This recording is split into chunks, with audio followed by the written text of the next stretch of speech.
Yeah, I hope you can see me. Today video is all about my EV. It has run 1,67,320 kilometers. Nothing you don't want to worry about because it has only 5 digits. That's the reason why only 67,000 is showing. The people who own the EVs already know regarding this, because after you cross the 100,000 kilometers you have to zero your odometer. That will be done on your service station. So let me take a good and bad parts about this vehicle, because I hope nobody has ran this much of kilometers in a Reva, a tiny toy car. Let me out. This is how it looks like. People of 4 will be difficult to travel, but people of 2 can be traveled easily. And yeah, these are the mag mills which I have altered. These are not the standard when I took the car. Let me talk about some of the good bad parts about the car. There's nothing biased about the Mahindra Reva. It's all my personal opinion and what I faced in running 1,67,000 kilometers of the car. And coming to the wiring, you can see this. These are the copper wires, heated glasses. So after 5 months, the tail light is mounted to this wiring, this copper wire. It's a beautiful technology, but the problem is poor build quality, which the tail light failed. They told me to replace this glass. It used to cost me around 15,000. So what I did, I had taken this wire from the brake light, looped it all over, and it is fixed. It is fixed. So that saved me some 20,000 or so. And the worst part about this vehicle is these latches are very cheap quality. I already replaced it thrice, 2 times the driver side and once in the passenger side.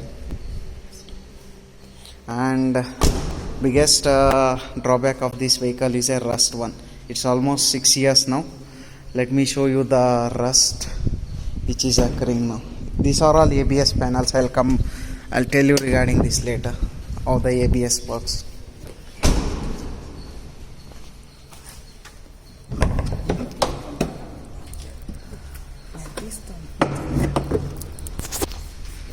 This is how the trunk looks like. So spare wheel used to sit here. I had taken this off because during the summer time, when the spare wheel is here, the AC motor can't even cool the interior. It is very difficult. So the obstruction was, you can see the fan here.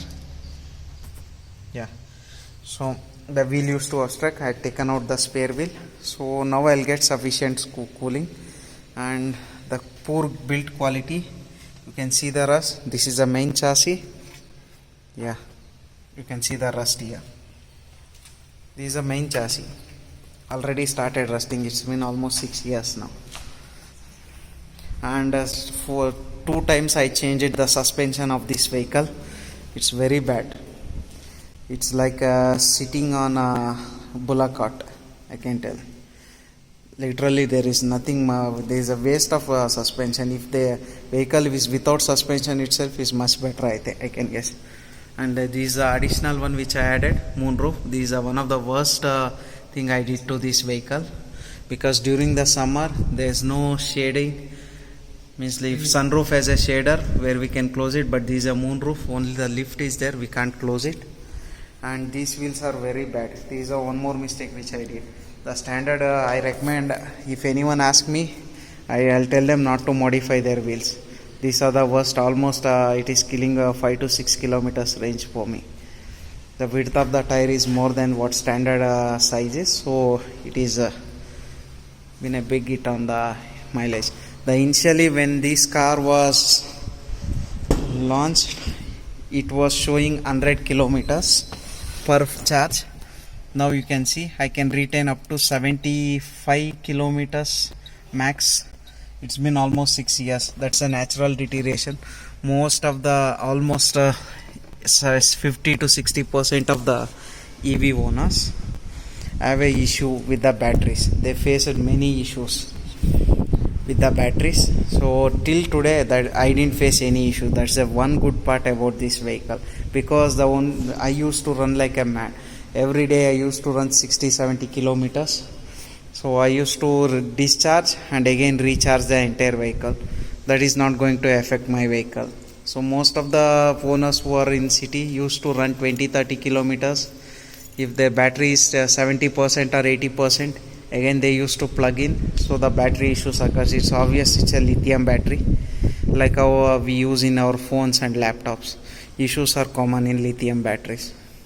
And one more thing is steering rack is gone. Recently I changed, but anyway that is a good. It's almost rolled at more than 150,000 kilometers, the steering rack. Transmission I changed it twice.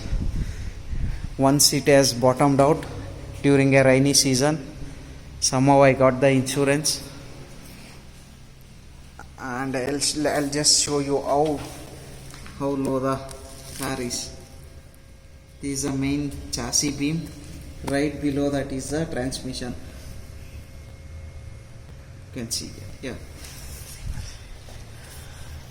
So it's a single speed gearbox, only forward, and there is a option called boost and reverse mode. That's it. And this gear lever which you can see here,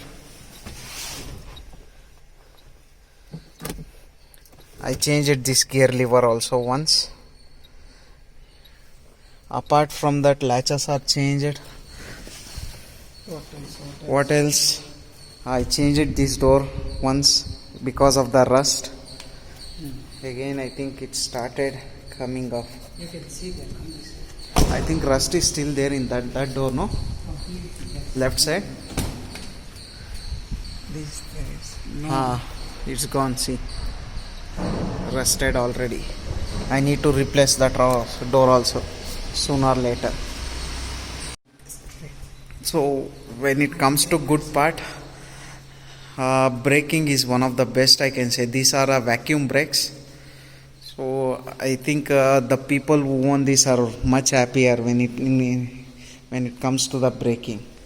But apart from that, rest all the things are good, and the seats are not at all the standard. These are the tiny seats.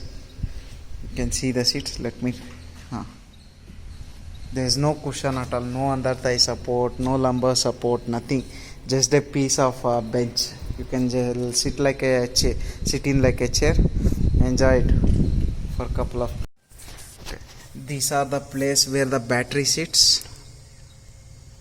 This is the place where the battery sits, and that side. It's right below your seat.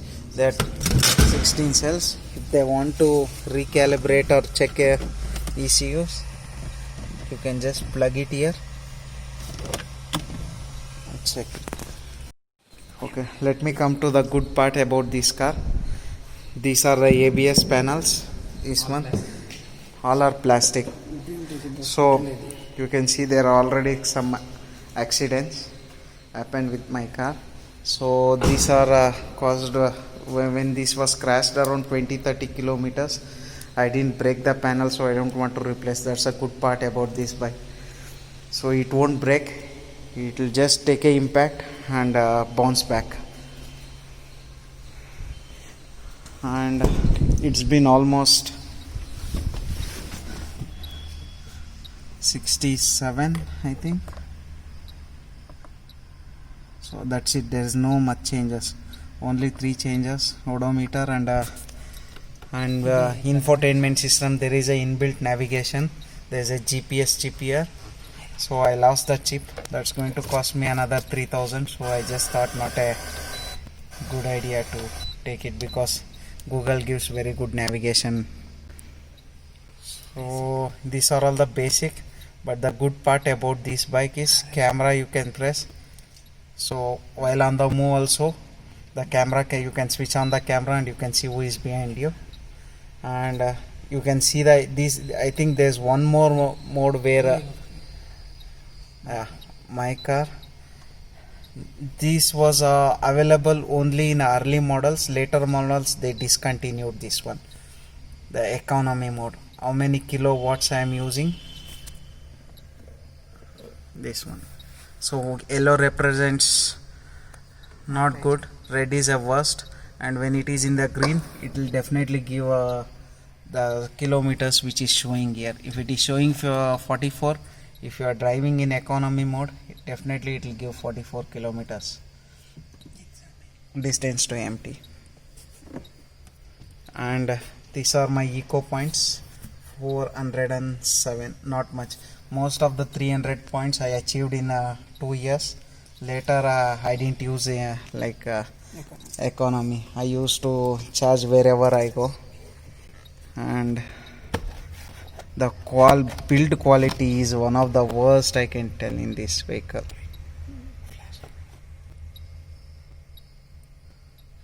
You can see the rust. This car is everywhere rusted. Only good part I am happy with this car is the engine, motor. By the way, this is an induction motor. The batteries are, Okay, let me show you. After using this car for almost 6 years, if anyone comes and asks me is it worth buying this, I'll definitely say yes, because the peace of mind which this car provides, especially I almost did 170 kilometers. If you ask me to take any other vehicle prior to this, I won't, because the ride quality may be bad when in the city because of our notorious road, especially Bangalore under construction roads. But the thing is, the parking is very easy. Plus point is parking is very easy. I can maneuver it very easily. It's like an auto rickshaw in the city. That's the only plus point I took this vehicle. And the service cost is almost every 10,000 around 1,000, not more than 1,000 rupees you can. So if you take a conventional ICU engines, almost 7,000 to 8,000 easily for a petrol or diesel car unit. Yeah. I drive approximately 3,000 to 4,000 per month. So the running cost is somewhere around 2,000 or 1,500 or 2,000 is the running cost of this vehicle. Per kilometer, if you calculate, approximately around 25 to 30 paisa it will be on a higher side. How I choose this vehicle? Most of my clients ask. The reason is you have to calculate what is your work, how many kilometers you will do in a day, and whether it is worth of investing or not. My recommendation is, if you are running at least 40-50 kilometers in a day, I will definitely highly recommend. Okay. Everyone has one question, whether I want to go buy electric car or a petrol car. So the easy solution is here. If you are driving more than 40 or 50 kilometers or above that, I'll definitely highly recommend you to buy an electric car, because 50 kilometers a day compared to fuel charges which you will be spending more, or EMIs, everything, that will be more than what you are going to spend on the electric car for at least 4 to 5 years. Minimum, if you are buying an electric car, you have to hold it for at least for a lifetime, I can tell. If not lifetime, at least 5 or 6 years max.